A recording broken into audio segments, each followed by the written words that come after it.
Tragedy struck over the holiday weekend as the United States Coast Guard decided to halt the search for a missing kayaker, identified as 46-year-old Eifel Giuliana, who disappeared near the St. Augustine Inlet on Saturday. Eifel Giuliana, the fitness and wellness director at the Jewish Community Alliance, was part of a paddling expedition off the coast of Ilano Beach Saturday morning. The group, including members from Task Force Hydro 1, lost sight of Giuliana, later discovering his damaged outrigger canoe without him. Despite extensive search efforts by the U.S. Coast Guard and other emergency officials on Saturday and Sunday, Giuliana remained unlocated. The initial report to Coast Guard Sector Jacksonville came from a group of kayakers on Saturday morning, indicating that Giuliana was missing and wearing black pants without a shirt or life jacket. Rescue crews covered approximately 341 square miles and dedicated 90 asset hours to the search. On-scene weather conditions included 4 to 6 foot seas, 10-knot winds,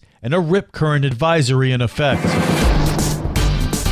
This local news is a service of your hometown Toyota dealer, Beaver Toyota US 1 St. Augustine, here to wow you. I think the world of our men and women, when the emergency comes in, they're ready to spring into action. And a lot of what we saw in that score is a direct reflection of the hard work that they're putting in and day out. Liz Ryan tells us what score the city of St. Augustine is so proud of. The ISO Class 1 rating. Fire Chief Carlos Avalis has announced that the Insurance Services Office declared the fire department services the city with superior property fire protection. We're really excited. I think it's a great testament to the hard work that the men and women of the fire department are putting forth every day. And despite his proven outstanding leadership, the chief remains humble and is quick to share the credit. We, first and foremost, don't view this as just a fire department accomplishment. We think that this is a community accomplishment. We have a great working relationship with our brothers and sisters at St. Johns County Fire Rescue, and we rely on them quite a bit, so we couldn't do it without them.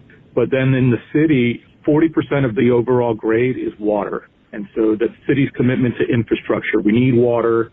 It's got to be good, reliable water, and we have that. We've maxed out on our water score, which is great. Response times go into it, so we need smooth roads with decongested streets, which I know is a challenge here. I think this is a citywide accomplishment. This is as much a celebration of city administration, public works, utilities, our fleet maintenance department, as it is for the fire department here in St. Augustine.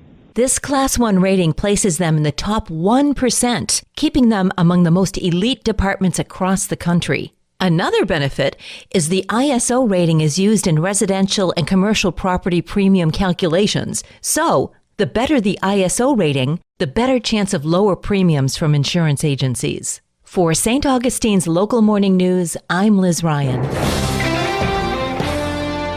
This is huge for just bringing in additional infrastructure for the community, giving additional relief. This is going to be a tremendous asset. Greg Caldwell, Director of Public Works for St. Johns County, talking about the recent groundbreaking ceremony to begin the development of a $32.5 million road improvement project. We have a very exciting project going on. It is our County Road 2209 box culvert extension, and this is going to happen in one of 3 phases. It's going to help relieve some of the traffic along IGP, State Road 16. It's going to get people to and from the areas that already travel that congested road. Valerie Passetti, Project Manager. Right now, this project is adding an additional 4 miles of 4-lane road from Silverleaf Parkway all the way down to State Road 16.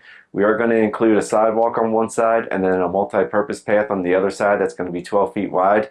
So that should give a lot of transportation improvements, not only for traffic, but also for pedestrians. The road improvement project is funded by the Florida Department of Transportation grants and capital improvement project funds from the county. The project is scheduled to be completed in January 2026. For St. Augustine's Local Morning News, I'm Karen Johnson.